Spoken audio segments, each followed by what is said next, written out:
अब हम आए हैं बीआरएम स्कूल सलमगढ़ के गेट पर। यह स्कूल इस क्षेत्र का जाना माना विद्यालय है। इस स्कूल ने इस क्षेत्र में बाकी अन्य स्कूलों से एक अलग मुकाम हासिल किया है। एक समय था इस विद्यालय में इंग्लिश मीडियम स्कूलों की कमी थी। अभिभावक लोग इस क्षेत्र से, ग्रामीण इलाके से बाहर के क्षेत्रों में जाया करते थे अच्छी शिक्षा के लिए, लेकिन आज उन कमियों को दूर करने का काम किया है बीआरएम स्कूल सलमगढ़ ने। ये है आपका विद्यालय का मेन गेट जो आपको ऊपर दिख रहा होगा, तो बीआरएम स्कूल सलमगढ़ ये है विद्यालय का मेन गेट। और अब हम आगे बढ़ते हैं।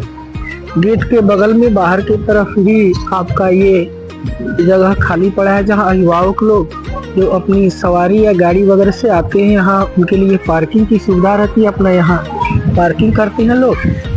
गेट के दूसरे साइड में है, यहाँ दिख रहा होगा, इसके बगल में ही अकाउंट एंड इंक्वायरी नाम से ही है कि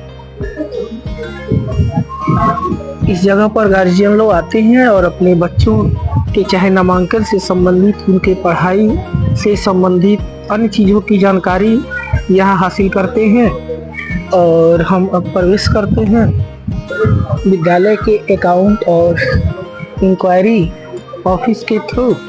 और इसके पहले हमने विद्यालय के एडमिनिस्ट्रेशन से परमिशन ले रखा है विद्यालय कैंपस में ये वीडियो शूट करने के लिए।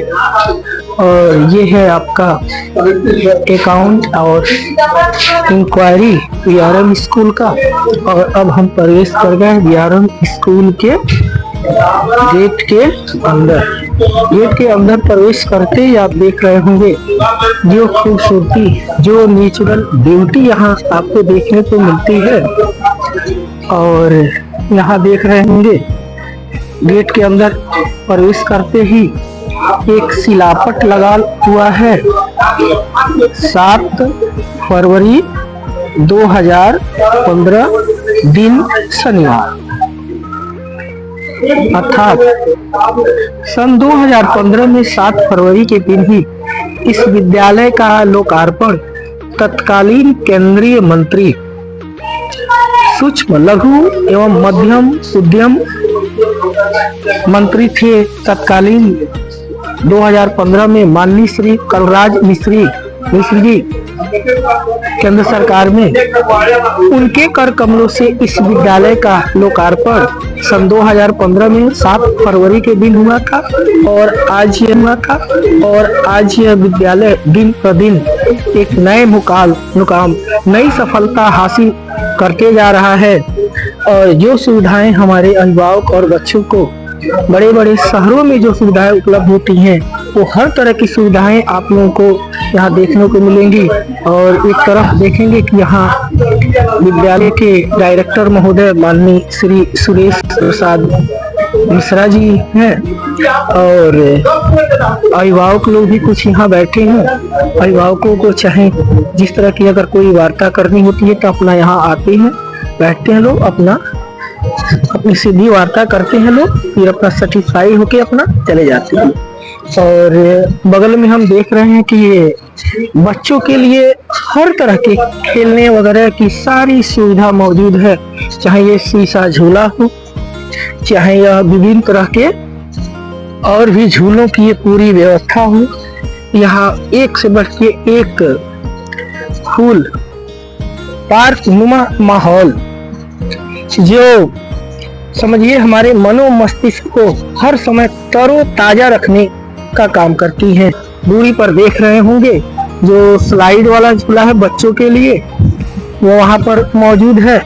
बाकी ये विभिन्न तरह के झूले, शीशा वगैरह का झूला और विद्यालय ने जो मुकाम हासिल किया है वो काबिले तारीफ है।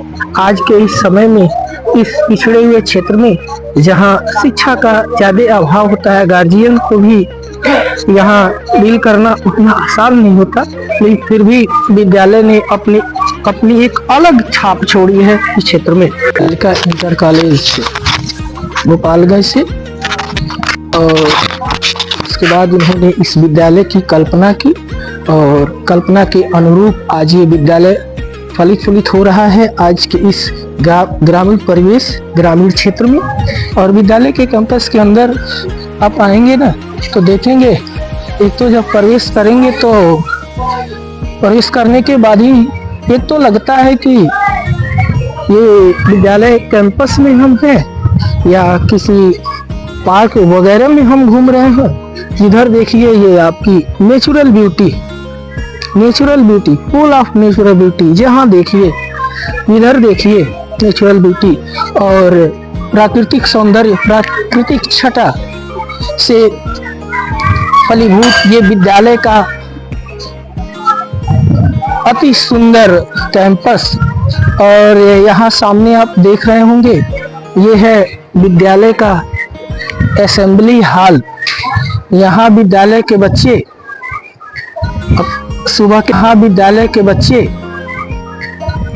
सुबह के टाइम क्लास के पहले अपना प्रेयर करते हैं और उसके बाद अपना क्लास अटेंड करते हैं। ये विद्यालय का असेंबली हॉल है और ये आपको विद्यालय का पूरा कैंपस व्यू यहाँ से आप लोगों को दिख रहा होगा। ये ग्राउंड फ्लोर, फर्स्ट फ्लोर और सेकेंड फ्लोर पर अगर हम देखें तो विद्यालय में आज के आधुनिक परिवेश में जो कुछ भी सुविधा हमारे बच्चों के लिए होनी चाहिए उस तरह की हर एक सुविधा इस विद्यालय में मौजूद है। और ये देखेंगे विद्यालय के कमरों के सामने का व्यू तो एकदम प्राकृतिक सौंदर्य, विभिन्न तरह के फूल पत्तियां रंग बिरंगे खिली हुई। और फिर हम यहाँ से आगे बढ़ते हैं और यह एक इस क्षेत्र का समझिए तो एक ऐसा ये विद्यालय है जो समय समय पर विद्यालयों के द्वारा विभिन्न तरह की एक्टिविटीज यह विद्यालय कराता रहता है। और वो एक्टिविटीज जरूरी होते हैं बच्चों के केवल शैक्षणिक विकास के लिए ही नहीं, हम अपने बच्चों को विद्यालय में शैक्षणिक विकास के साथ साथ सर्वांगीण विकास सोच करके हर तरह के विकास से फलीभूत हो हमारे बच्चे, उनके सर्वांगीण विकास के लिए जो चीजें जरूरी होती है वो सारी चीजें इस विद्यालय के द्वारा उपलब्ध कराई जाती हैं। और ये आ गए हम विद्यालय के कैंपस में और हम अब चाहेंगे कि विद्यालय के प्रबंधक महोदय माननीय श्री राजन कुमार मिश्रा जी का ये कक्ष है, आपका ये मीटिंग हॉल, और हम चाहेंगे कि उनसे मिलें और कुछ बातें विद्यालय से संबंधित जानकारी हम प्राप्त करें और अपने दर्शकों के लिए उपलब्ध कराएं। और यह विद्यालय विभिन्न तरह के कार्यक्रम, एक्टिविटीज हर तरह के कराता रहता है जो विद्यालय के बच्चों के सर्वांगीण विकास के लिए जो चीजें जरूरी होती हैं उस तरह की हर चीजें, हर तरह के एक्टिविटीज, हर तरह के कार्यक्रम इस विद्यालय में समय समय पर होते रहते हैं। उसी तरह के कार्यक्रम में से एक 17 मार्च रविवार के दिन विद्यालय में रखा गया है। मार्च रविवार के दिन विद्यालय में रखा गया है बुक केयरिंग डे या बुक केयर के नाम से। तो आइए हम विद्यालय के प्रबंधक महोदय से इस दिवस के बारे में जो कार्यक्रम रखा गया है 17 मार्च दिन रविवार को, उसके बारे में कुछ जानने का प्रयास करते हैं ताकि हमारे दर्शक लोग भी उस बातों को सुने और लाभान्वित हो तथा विद्यालय के बारे में भी परिचित हो। सर नमस्कार सर, आपको और आपके पूरे विद्यालय परिवार को मेरे तरफ से आपको और बहुत बहुत धन्यवाद। और हम आपके विद्यालय के बारे में कुछ जानकारी लेने के लिए आज आपके विद्यालय में उपस्थित हुए हैं, ताकि हमारे दर्शक भी इस विद्यालय के बारे में जानकारी प्राप्त करके और लाभान्वित हो सकें। पहले तो सर हम आपसे जानना चाहेंगे कि आप अपने विद्यालय का पूरा परिचय तथा इसके लोकेशन को हमसे जरा शेयर करें, ताकि हमारे दर्शक लोग उससे परिचित हो सके। विद्यालय का पूरा परिचय और विद्यालय का लोकेशन जरा सब एक बार। सबसे पहले आपके सभी दर्शकों को नमस्कार। हमारा स्कूल 2015 में बन के तैयार हुआ है। 2017 से हमारा स्कूल ऑपरेशनल मोड में है और 2017 ये सलेमगढ़ मार्केट है और मार्केट से टोल के रास्ते में बीच में एक मंदिर आता है, श्री राम जानकी मंदिर।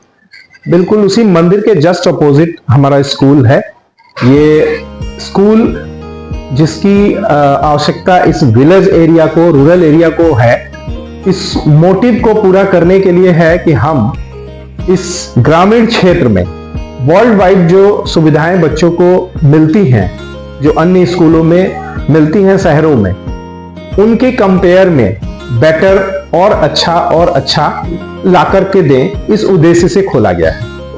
इस उद्देश्य की पूर्ति में हम लोग लगातार सफल हैं, कार्यरत हैं और हम एक्सपेक्ट करते हैं कि सभी अभिभावकों का भी सहयोग, क्षेत्रवासियों का भी सहयोग हमें मिले और मिल भी रहा है, जिसकी वजह से हम ये प्रोग्राम, कई सारे ऐसे इनिशिएटिव ले पाते हैं जो रूरल एरिया में काफी इफेक्टिव होते हैं।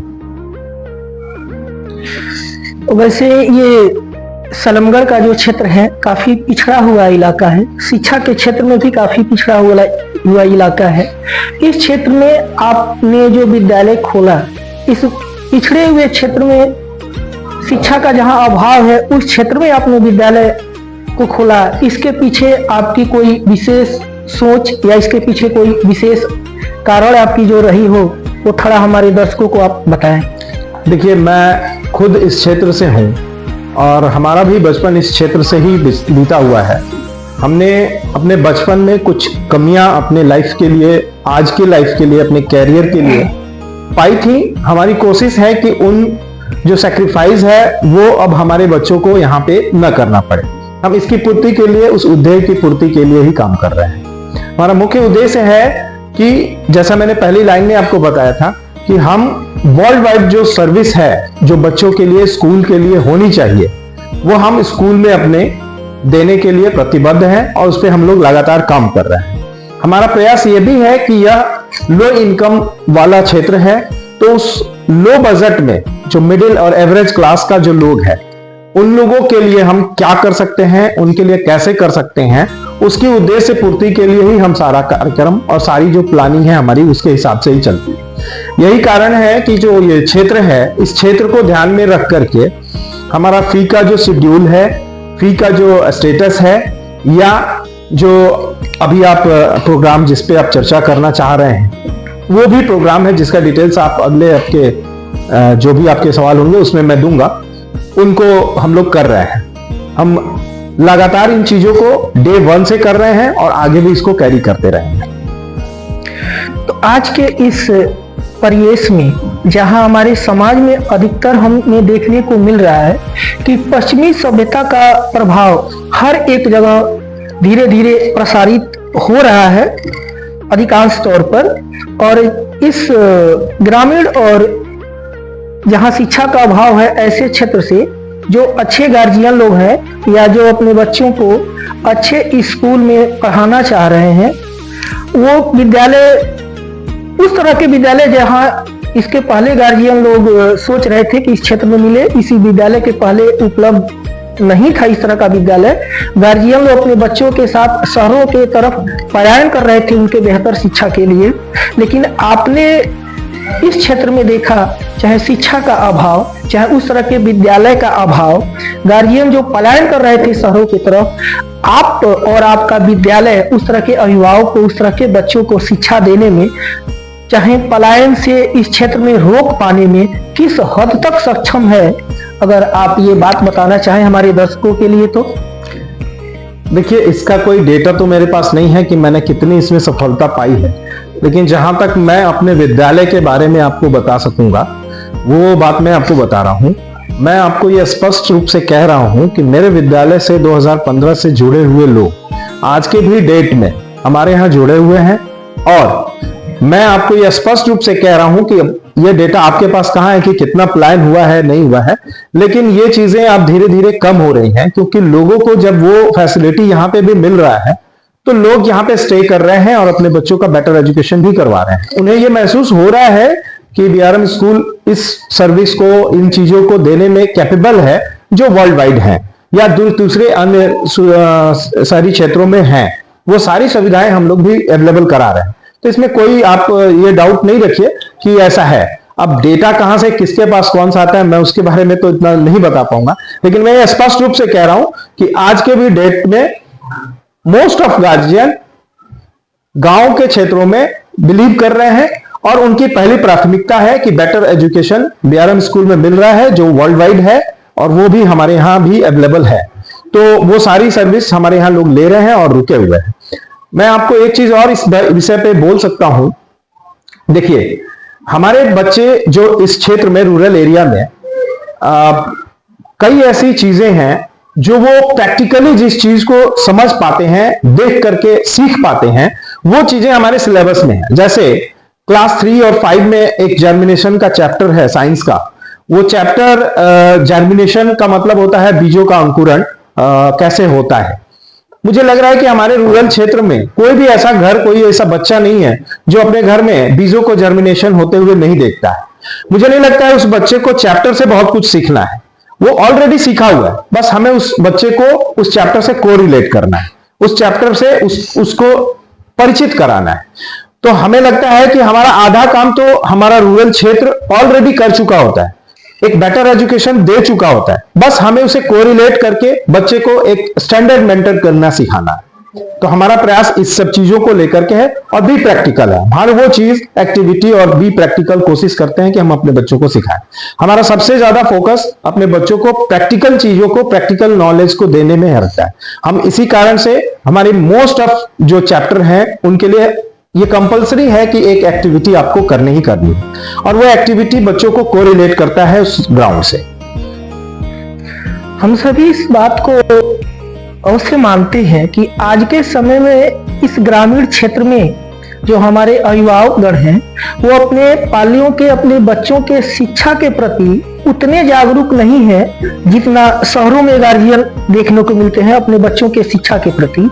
लेकिन ऐसे परिवेश में आपका विद्यालय दिन पर दिन नई सफलता को हासिल करते हुए सफलता के सीढ़ी पर अग्रसर हो रहा है दिन प्रतिदिन।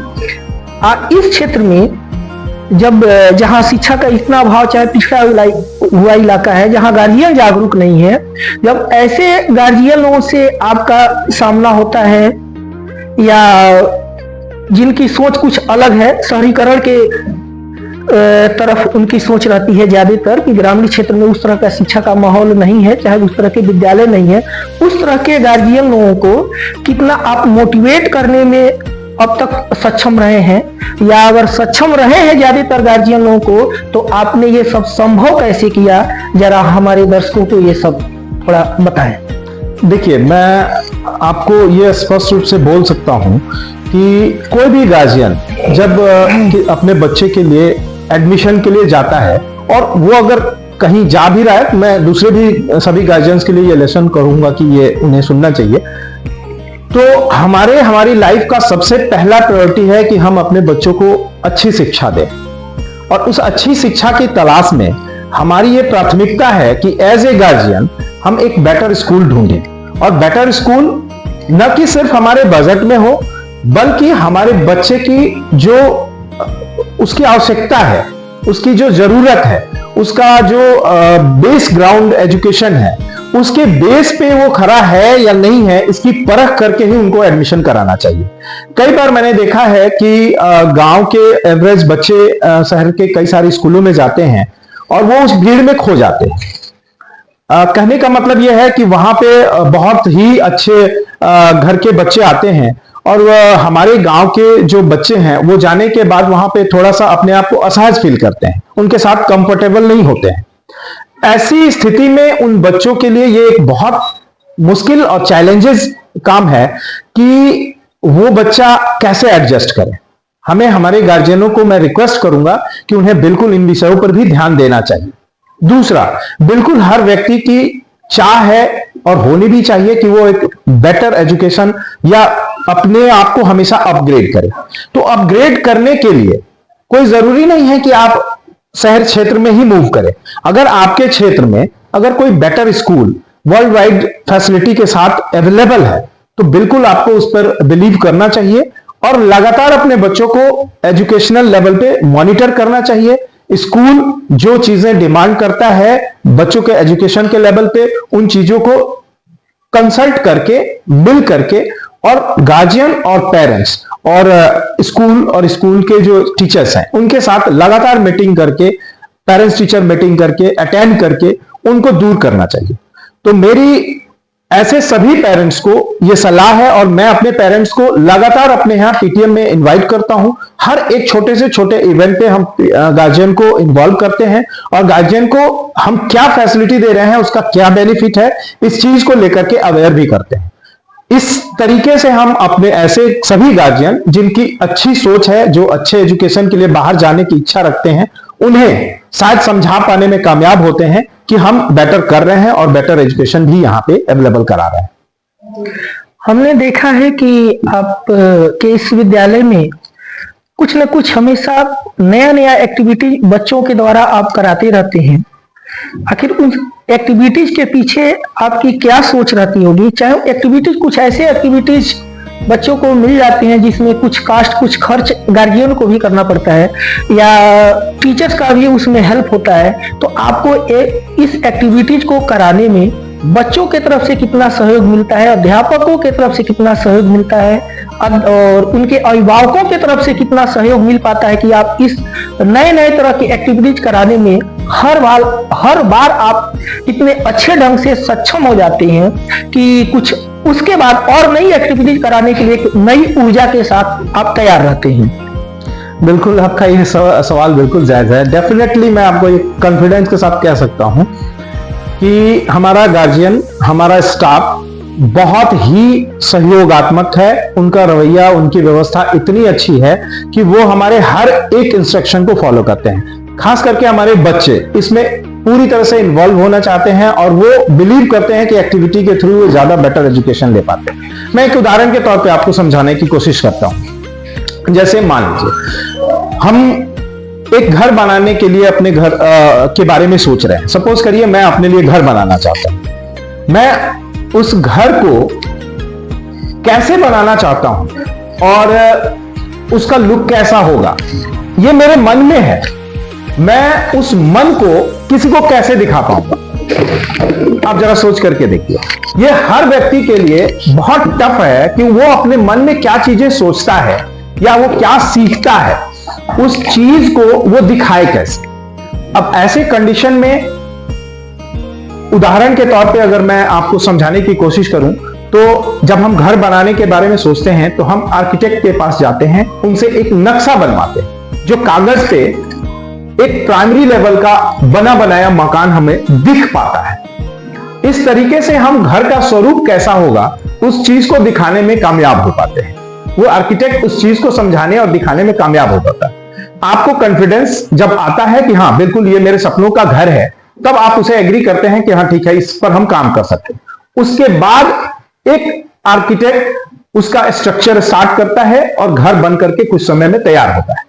लेकिन मैं आपसे पूछूं कि आपने वो घर पसंद कैसे किया, वो चीजें आपको दिखी कैसे, तो मैं आपको आपके सवाल का आंसर यही दे पाऊंगा कि आप उस चीज को एक कागज के स्केच के थ्रू देख पाए या एक 3D इमेज के थ्रू देख पाए।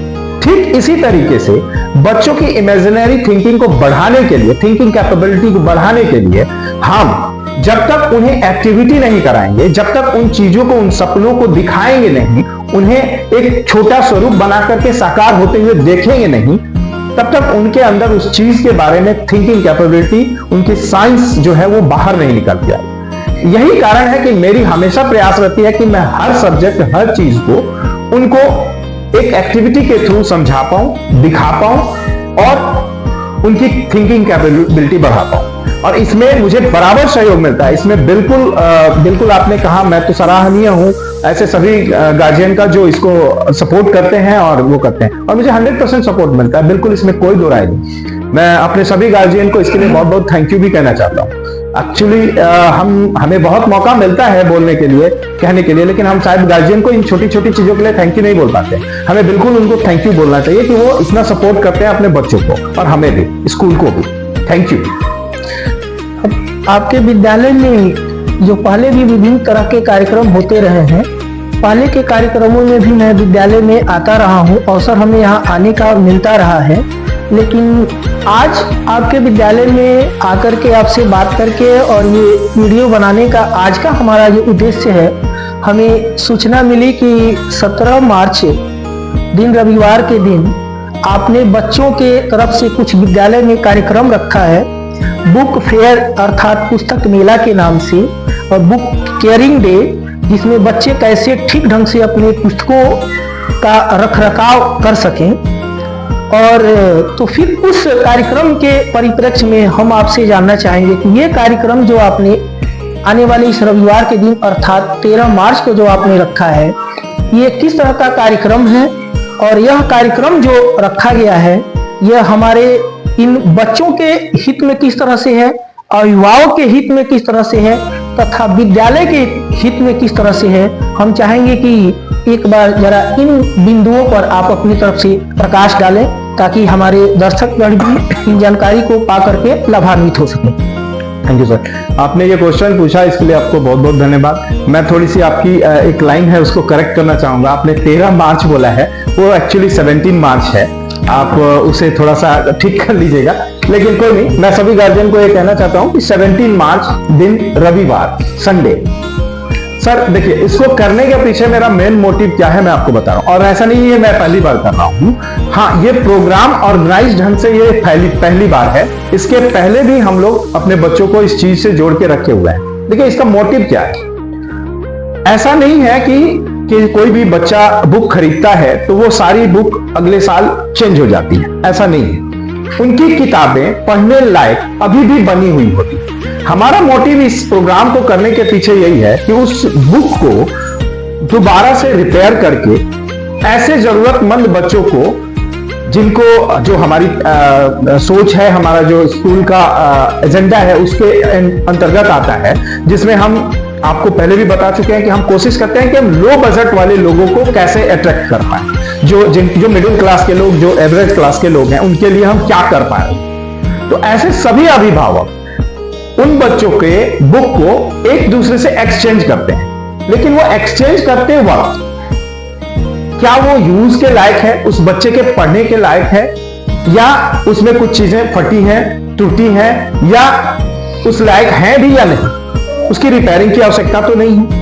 इन सभी आवश्यकताओं की पूर्ति के लिए हम एक स्पेशल डे रखते हैं, जिस दिन उन सभी बुकों को ले आकर के सभी बच्चे अपने टीचर्स और कुछ को स्टाफ के सहयोग से उन्हें रिपेयर करते हैं, और इस रिपेयरिंग के बाद वो इंश्योर करते हैं कि वो किसी दूसरे बच्चे के, दूसरे गार्जियन के बच्चे के यूज के लायक तैयार हो गई हैं। जब वो तैयार हो जाती हैं तो उन बुकों को हम आपस में एक बच्चे से दूसरे बच्चे के साथ एक्सचेंज कराते हैं। ये राइट पूरी तरह से गार्जियन को दिया जाता है। वो 2 का बच्चा 3 के बच्चे के साथ अपना बुक एक्सचेंज करता है, और 1 का बच्चा 2 के बच्चे के साथ एक्सचेंज करता है। इस तरीके से बजट बच्चों के गार्जियन का थोड़ा कम हो जाता है। किताबें नई खरीदने की जरूरत नहीं होती है। और हमारा जो एक वो है कि हमें अपनी एनर्जी का यूज मैक्सिमम करना चाहिए, तो किताबों में जो वेस्ट हो जाती हैं उन वेस्ट को हम वेस्ट करने से बचा लेते हैं। थोड़ा सा हमारा ड्रीम इंडिया का जो वो है उस विषय पे भी काम हो जाता है, और हम बच्चों को ये भी बताने में कामयाब होते हैं कि उन्हें अपने किताबों की रखरखाव अच्छे से करनी चाहिए। उसके लिए स्पेशल डे करने का एक सबसे बड़ा बेनिफिट होता है कि इसकी अवेयरनेस हमारे गार्जियन को भी हो जाती है। तो हमारा मेन मोटिव यही है इस बार का कि हम अपने गार्जियन को भी इस चीज के लिए अवेयर करें कि उन्हें अपने बच्चों के लिए नई किताबें नहीं खरीदनी है, वो किताबें दूसरे बच्चों से एक्सचेंज कर सकते हैं, एक दूसरे के साथ आपस में बदल सकते हैं। मेन मोटिव यही होता है। हम उम्मीद करते हैं कि आपका 17 मार्च दिन रविवार का ये जो कार्यक्रम हो वह सफल हो, और साथ ही साथ आपको और आपके पूरे विद्यालय परिवार को मेरे तरफ से बहुत बहुत धन्यवाद कि आपने अपना बहुमूल्य समय इस वीडियो शूट करने के लिए आपने दिया।